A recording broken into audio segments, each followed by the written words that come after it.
जय हिंद। अब दूसरा सिद्धांत आइए आज वैज्ञानिक प्रबंध का सिद्धांत। तो वैज्ञानिक प्रबंध का सिद्धांत, इसके प्रतिपादक एफ.डब्ल्यू. टेलर हैं। पुस्तक का नाम है principle of scientific management. Principle of scientific management. और ये क्या थे? इनका व्यवसाय यही था कि अमेरिका की एक मिडवेल स्टील कंपनी थी, उस कंपनी में एज ए लेबर ये भर्ती हुए और बाद में अपनी प्रतिभा के बल पर ये चीफ इंजीनियर पद पर नियुक्त हुए।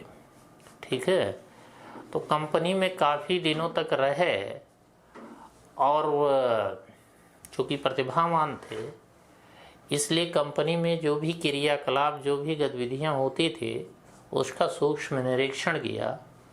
इसके अलावा और लोगों के साथ मिलकर और कंपनियों का निरीक्षण किया, तो उन्होंने पाया कि कंपनी की जितनी क्षमता है, उत्पादन करने की क्षमता है, कंपनी अपनी उत्पादन क्षमता के बराबर उत्पादन नहीं कर पा रही है। उसका कारण यही है कि कंपनी में वैज्ञानिक विधियों का प्रयोग नहीं किया जा रहा है। दूसरी चीज, प्रबंधकों, कंपनी के प्रबंधकों और श्रमिकों के बीच तालमेल नहीं है, विवाद है। श्रमिक वही परंपरागत विधियों का अंगूठा छाप, परंपरागत विधियों का ही प्रयोग कर रहे हैं। उनको आधुनिक मशीनें चलाना, आधुनिक यंत्र चलाना नहीं आता। तो ये सारी चीज़ें देखा और उसका कारण खोजा, तो उन्होंने कारण के रूप में यही पाया कि कंपनी के प्रबंध में वैज्ञानिक विधियों का प्रयोग नहीं किया जा रहा है, जबकि प्रबंध एक सच्चा विज्ञान है। समझ गए? तो इनका वैज्ञानिक प्रबंध सिद्धांत क्या है, ये तो लिख लिए होंगे, लिख लीजिए, तब हम प्रबंध सिद्धांत पर आते हैं। तो चलिए अब देखिए वैज्ञानिक प्रबंध का सिद्धांत इनका क्या है। ये कहते हैं कि सबसे महत्वपूर्ण चीज क्या है कि कंपनी की उत्पादकता को बढ़ाया जाए। और कंपनी की, थोड़ा दिमाग में बैठा लीजिए, तब लिख भी दे रहे हैं, सबसे महत्वपूर्ण चीज है कंपनी की उत्पादकता को बढ़ाया जाए। उत्पादकता बढ़ेगी तो नियोक्ता या प्रबंधक को लाभ होगा, इससे श्रमिकों का भी वेतन बढ़ेगा, श्रमिकों को भी लाभ होगा, ग्राहकों को भी लाभ होगा। जब सबको लाभ होगा तो प्रबंधन और श्रमिकों के बीच अच्छा तालमेल होगा। ठीक, उत्पादन कैसे बढ़ेगा? तो इसके लिए इन्होंने एक मानसिक क्रांति का सिद्धांत दिया। मानसिक क्रांति का सिद्धांत ये है, प्रबंध में महत्वपूर्ण है मानसिक क्रांति का सिद्धांत। मानसिक क्रांति का सिद्धांत यही है कि प्रबंधकों और श्रमिकों के मनों को बदला जाए। समझ रहे हैं कि उनकी परंपरागत सोच को बदला जाए। तो परंपरागत सोच से बाहर निकालकर इन्हें आधुनिक वैज्ञानिक सोच के लिए मजबूर किया जाए। समझ गए? ये मानसिक क्रांति है कि मतलब जो प्रबंधक हैं, जो श्रमिक हैं, उनके भीतर जो परंपरागत सोच है उत्पादन की, उस सोच से इन्हें बाहर निकाल कर इन्हें आधुनिक वैज्ञानिक सोच से जोड़ा जाए। ठीक है, क्योंकि इनका मानना है कि हर कार्य का एक विज्ञान होता है। ठीक है, तो कोई भी कार्य किया जाए वो वैज्ञानिक तरीके से किया जाए। वैज्ञानिक तरीके से करने का मतलब यही है कि मनुष्य को, जो लेबर है, उनको एक मशीन समझा जाए और उनका एक दिन का काम फिक्स किया जाए कि एक आदमी इतना काम कर सकता है और काम के अनुसार, निष्पादन के अनुसार ही उन्हें वेतन दिया जाए। समझ गए। दूसरा, उनको वैज्ञानिक प्रशिक्षण दिया जाए जिससे वो अत्याधुनिक हथियारों, अत्याधुनिक यंत्रों का प्रयोग कर सके। ठीक है, तो इससे उत्पादकता में वृद्धि होगी और उत्पादकता में वृद्धि होगी तो श्रमिक और प्रबंधन के बीच अच्छे संबंध बनेंगे। ठीक है, तो यही सब सिद्धांत है। तो इनका क्या कहना है, वैज्ञानिक प्रबंध का सिद्धांत, इनका कहना है कि प्रबंध एक सच्चा विज्ञान है। प्रबंध एक सच्चा विज्ञान है, एक सच्चा विज्ञान है,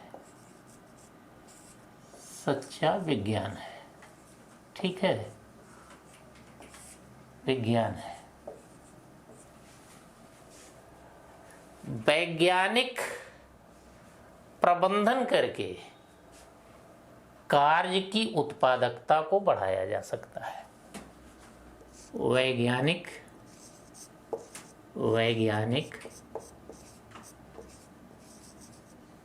ढंग से प्रबंधन करके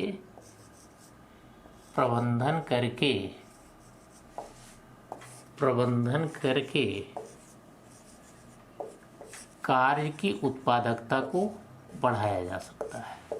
कार्य की उत्पादकता को बढ़ाया जा सकता है।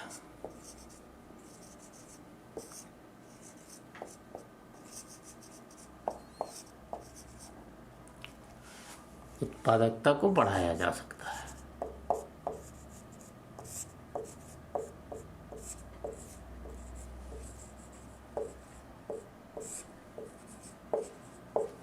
ठीक।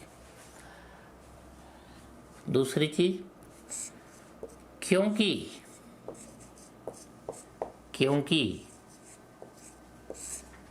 हर कार्य का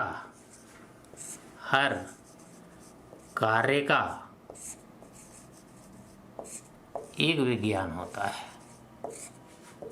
हर कार्य का एक विज्ञान होता है।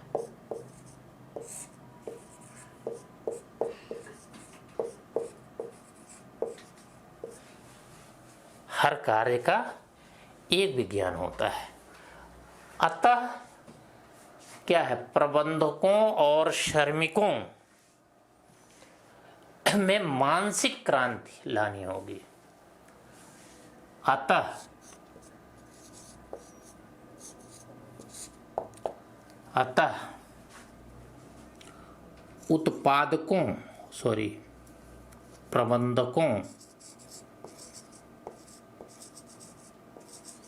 प्रबंधकों और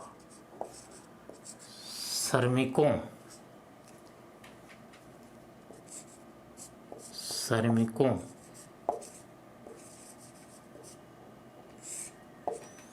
प्रबंधकों और श्रमिकों की परंपरागत सोच में बदलाव करके उन्हें वैज्ञानिक सोच से जोड़ना होगा, है। अर्थात उनमें मानसिक क्रांति पैदा, अर्थात प्रबंधकों और श्रमिकों में मानसिक क्रांति पैदा करनी होगी। मानसिक क्रांति पैदा करनी होगी। मानसिक क्रांति पैदा करनी होगी। मानसिक क्रांति पैदा करनी होगी।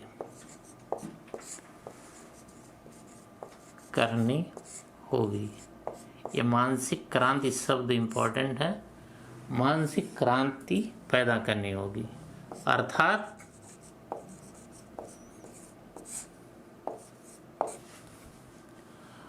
उन्हें परंपरागत सोच से बाहर निकालकर, परंपरागत सोच से बाहर निकालकर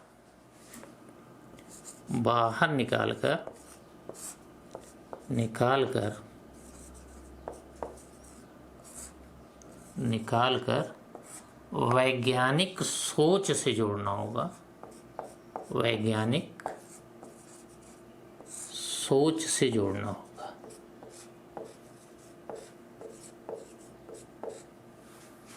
सोच से जोड़ना होगा। वैज्ञानिक सोच से जोड़ना होगा। ठीक है, वैज्ञानिक सोच से जोड़ना होगा। और मानसिक क्रांति से ही उत्पादकता में वृद्धि होगी।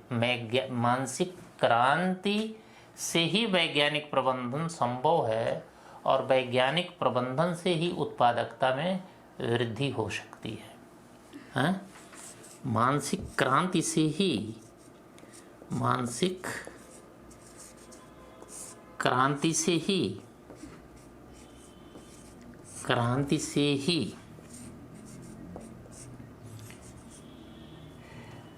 वैज्ञानिक प्रबंधन संभव है। वैज्ञानिक प्रबंधन संभव है। अरे कारखाने में भी ही वैज्ञानिक प्रबंधन होगा ना, या कहीं भी संगठन काम कर रहा हो वहाँ होगा। मानसिक क्रांति से ही वैज्ञानिक प्रबंधन संभव है। ठीक है,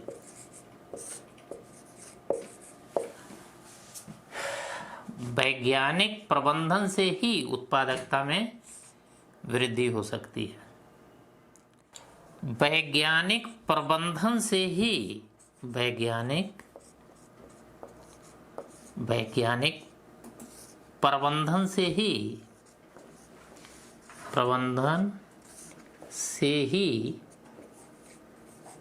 उत्पादकता में वृद्धि हो सकती है। उत्पादकता में वृद्धि हो सकती है।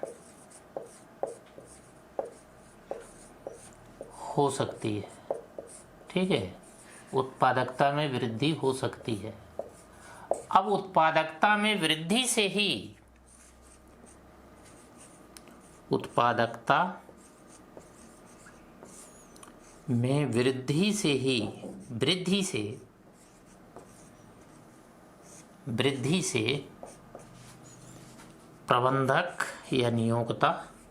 प्रबंधक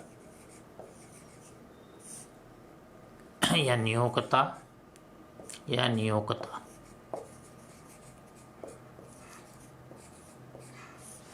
श्रमिक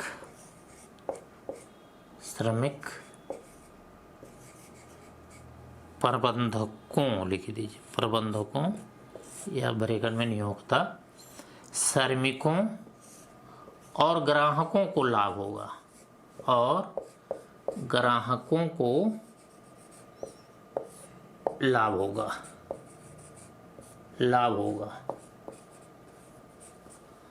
तो अतः उत्पादन से उत्पादक और नियोक्ता के बीच अच्छे संबंध हो सकते हैं। अतः उत्पादन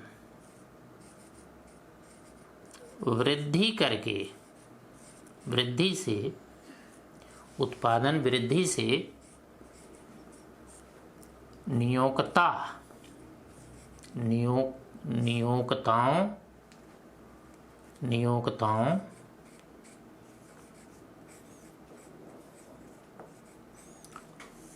और श्रमिकों में अच्छे संबंध हो सकते हैं।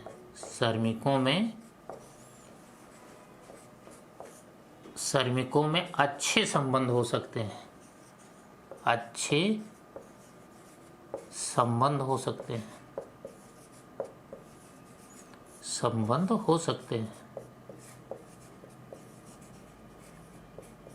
ठीक है, इतनी चीज़ें हो गई। अतः उत्पादन वृद्धि से नियोक्ताओं और श्रमिकों के बीच अच्छे संबंध हो सकते हैं, क्योंकि उत्पादन वृद्धि होगी तो नियोक्ता को तो लाभ होगा ही, श्रमिक को भी लाभ होगा, ग्राहक को भी लाभ होगा। अब देखिए, तो इसका मतलब क्या है कि प्रबंधन का उद्देश्य, वैज्ञानिक प्रबंधन का उद्देश्य उत्पादकता में वृद्धि है, हैं? उत्पादकता में वृद्धि है?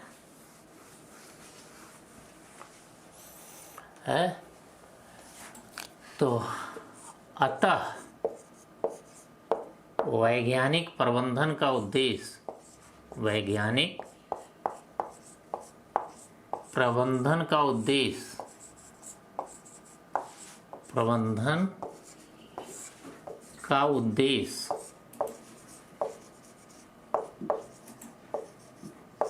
उत्पादकता में वृद्धि है, उत्पादकता में वृद्धि है, उत्पादकता में वृद्धि है। ठीक, तो वैज्ञानिक प्रबंधन का उद्देश्य उत्पादकता में वृद्धि है, वृद्धि है। अब उत्पादकता में वृद्धि के लिए, उत्पादकता में वृद्धि के लिए क्या जरूरी है? वृद्धि के लिए क्या जरूरी है? के लिए पहली चीज, नियोक्ताओं और श्रमिकों के बीच अच्छा संबंध होना जरूरी है। नियोक्ता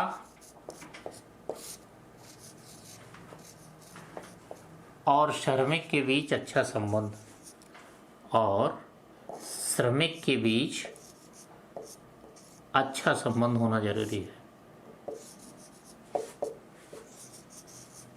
बीच अच्छा संबंध, ठीक, अच्छा संबंध होना जरूरी है।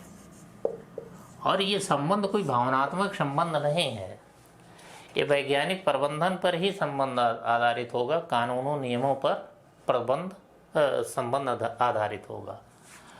तो ये कहते हैं इसके लिए क्या है, मानव को एक मशीन समझना होगा, है? तो मनुष्य को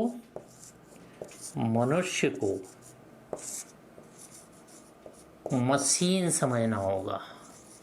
तो प्रबंधन के माध्यम से मनुष्य का उसी तरह से संचालन करना होगा जैसे मशीन का। मनुष्य को मशीन समझना होगा, समझना होगा, ठीक है। इस क्रम में प्रत्येक श्रमिक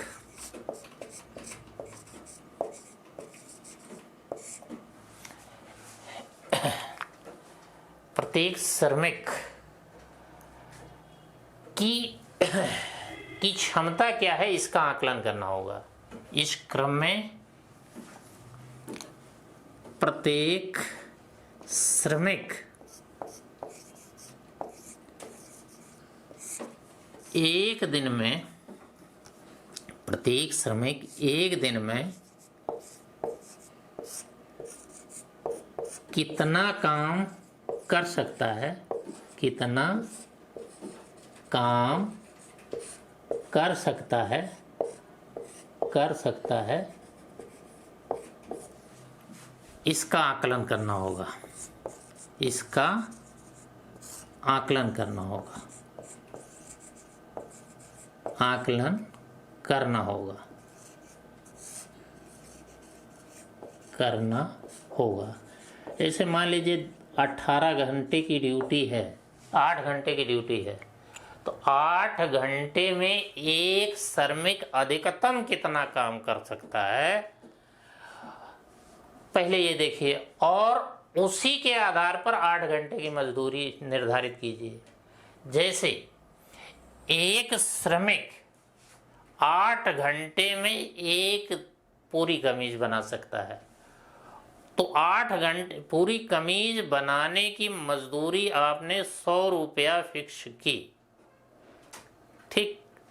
तो जो जो श्रमिक पूरी कमीज बना ले रहा है उसको 100 रुपया दे दीजिए वेतन। और जो पूरी कमीज नहीं बना पा रहा है वो 8 घंटा भले काम करे लेकिन उसके वेतन में कटौती होनी चाहिए। तो उससे क्या है, उससे वो भी श्रमिक कल उतना ही काम करने की कोशिश करेगा जितना 100 रुपया पाने वाला किया है। तो इससे उत्पादकता में वृद्धि होगी, है। तो काम के आधार पर ही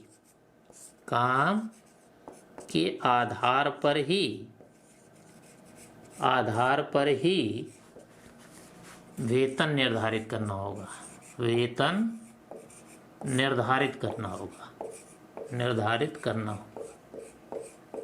ठीक है, निर्धारित करना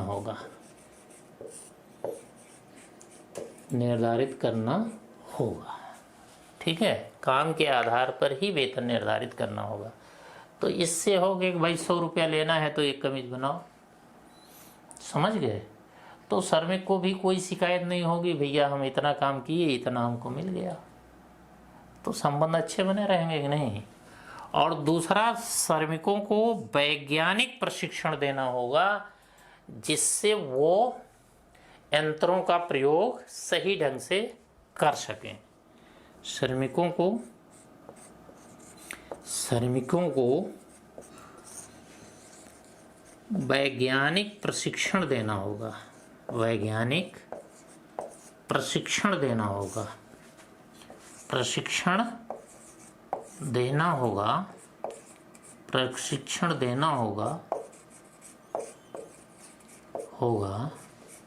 जिससे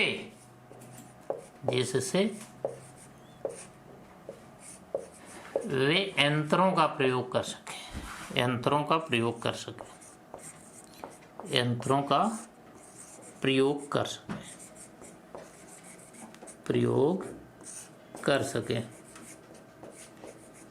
सकें, ठीक है।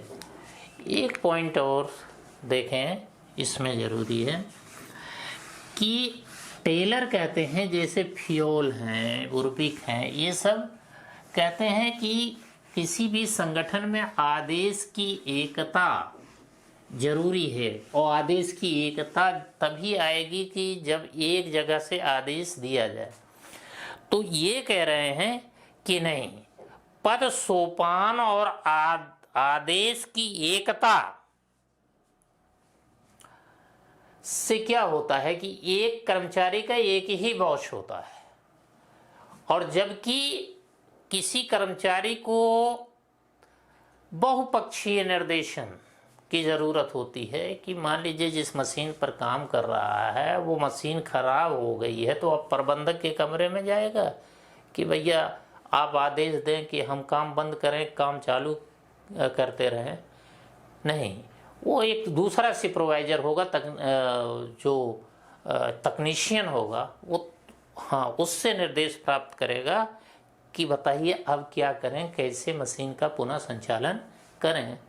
तो यही इन्होंने कहा कि ये जो किसी संगठन में पद सोपान व्यवस्था होती है, ऊपर का कर्मचारी तब नीचे का कर्मचारी तब उससे नीचे का कर्मचारी, और एक जगह से आदेश दिया जाता है, वो ठीक नहीं है। तो इसमें हाँ श्रमिक को हाँ यहाँ लिखें टेलर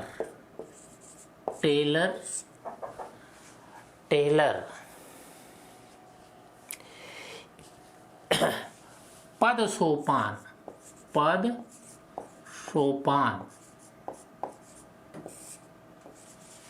और आदेश की एकता के सिद्धांत को नकारते हैं। आदेश की एकता के सिद्धांत को नकारते हैं, एकता के सिद्धांत को नकारते हैं।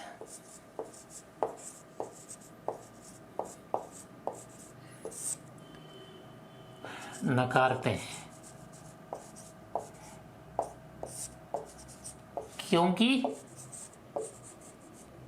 क्योंकि क्योंकि इस सिद्धांत में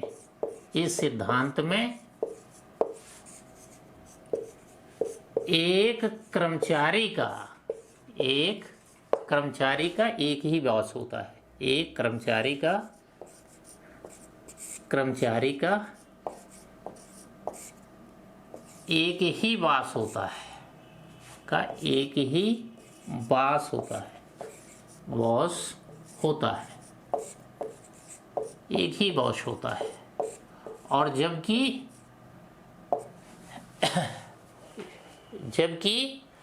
एक कर्मचारी को कई तरह के निर्देशन की जरूरत पड़ती है। जबकि कर्मचारी या श्रमिक को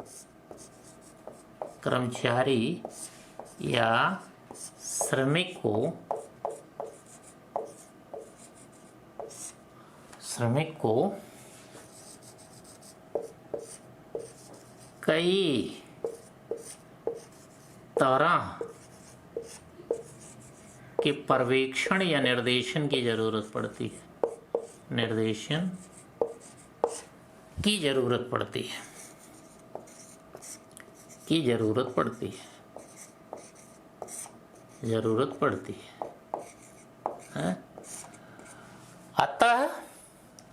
अतः पर्यवेक्षण या निर्देशन के लिए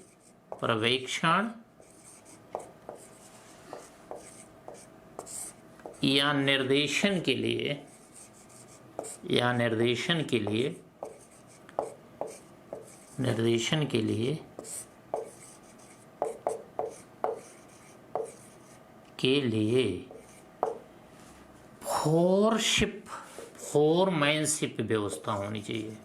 फोरमैनशिप व्यवस्था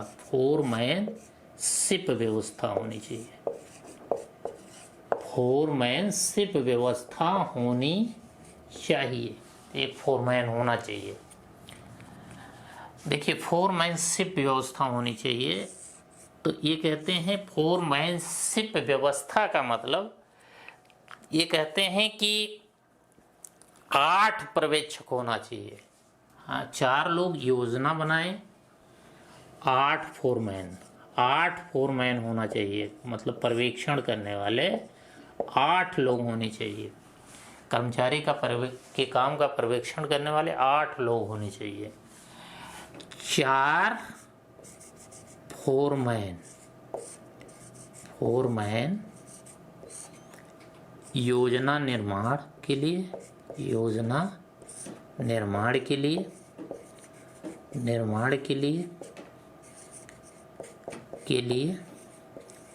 और 4 फोरमैन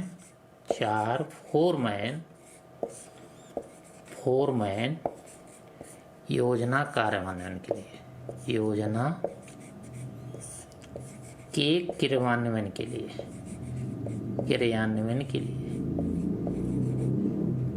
क्रियान्वयन के लिए 4 फोरमैन योजना के क्रियान्वयन के लिए।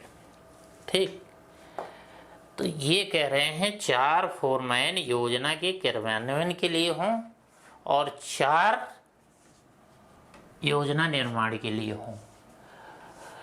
तो यही है वैज्ञानिक प्रबंधन का सिद्धांत। तो ये कह रहे हैं कि इस तरह से वैज्ञानिक प्रबंधन करेंगे तो उत्पादकता बढ़ेगी, और उत्पादकता बढ़ेगी तो श्रमिकों और प्रबंधकों के बीच संबंध अच्छे होंगे, क्योंकि उस उत्पादकता से सभी को लाभ होगा। अब इसकी तमाम आलोचनाएं की जाती हैं। सबसे बड़ी आलोचना जो है, सबसे बड़ी आलोचना अभी हम आपको आगे जो बताने जा रहे हैं वो आगे बताएंगे आपको, मानव संबंध सिद्धांत। तो जो मानव संबंध सिद्धांत है एल्टन मेयो का, उसी के आधार पर आलोचना की जाती है इसकी, कि मानव एक मशीन नहीं है। मानव एक मशीन नहीं है कि आपने फिक्स कर दिया कि इतना काम करना है तो इतना पैसा पाओगे। समझ गए? ये मशीन नहीं है। मानव काम करते समय अपने साथियों के साथ सामाजिक संबंधों में जुड़ जाता है और वही सामाजिक संबंध उसकी उत्पादकता को तय करते हैं, वो आगे बताया जाएगा।